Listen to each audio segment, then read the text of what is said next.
চলে যাচ্ছে ওই মথুরার দিক পাড়ায়। পিকিনির ছলনায় গোবিন্দ দর্শন। এইবারে যাচ্ছে, আমি কি বললাম, দধি দুগ্ধ ঘৃত ঘোলে সাজায় বসরা। 4 রস, দহি দুগ্ধ ঘৃত ঘোল। বৃন্দাবনে 5 রস, শান্ত দাস্য সখ্য বাৎসল্য মধুর। তাহলে এখানে 4 রস বলল কেন? 4 রস বলল, দধি দুগ্ধ ঘৃত ঘোল। তাহলে আরো 1 রস কোথায়? আরো 1 রসের অভাব, তাই না মা? আমি কি বললাম, বৃন্দাবনে 5 রস, শান্ত দাস্য সখ্য বাৎসল্য মধুর। আর এখানে 4 রস, দধি দুগ্ধ ঘৃত এবং ঘোল। তাহলে আরো 1 রস কোথায়? খুব বোঝার আছে।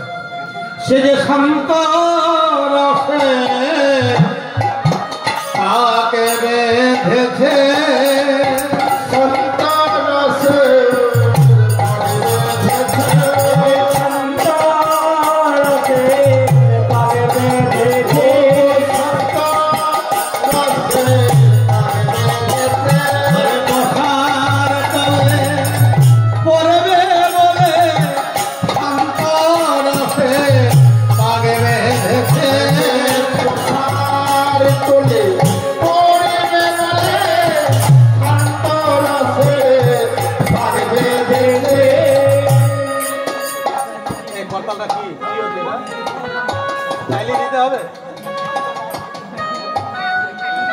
শান্ত রস।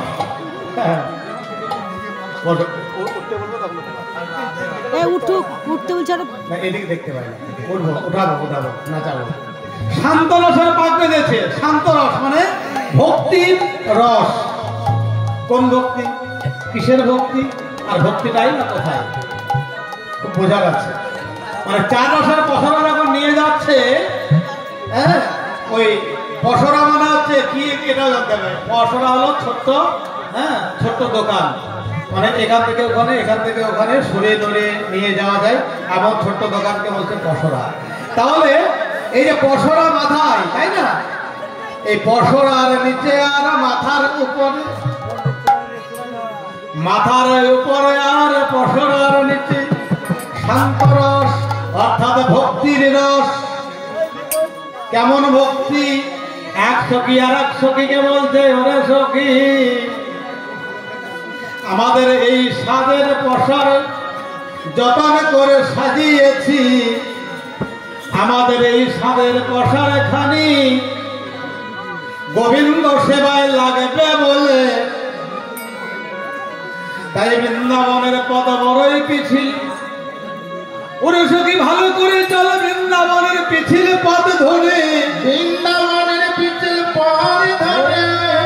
এই পিছিল পদ ধরে চলতে চলতে আমাদের পাটা যদি ছলকে চলে যায়, তাহলে আমাদের মাথার উপরে যে পসরা সেটাও টলে যাবে, আর পসরার উপরে যে গোরস আছে সেটাও গড়িয়ে পড়ে যাবে। তাহলে আমরা ওই বৃন্দাবনের হাতে যেতে পারবো না।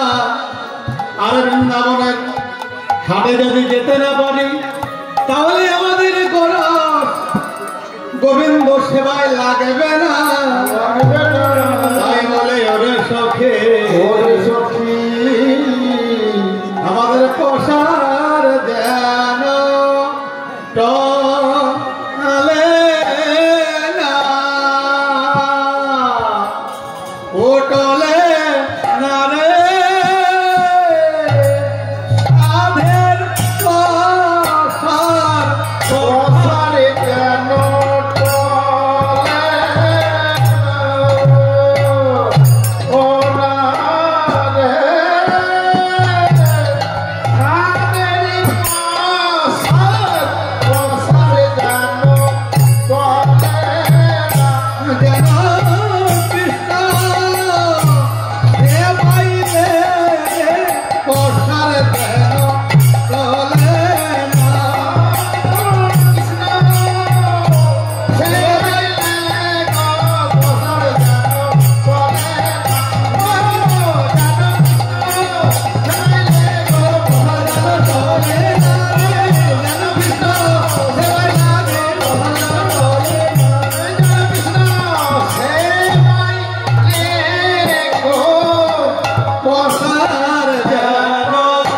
তোর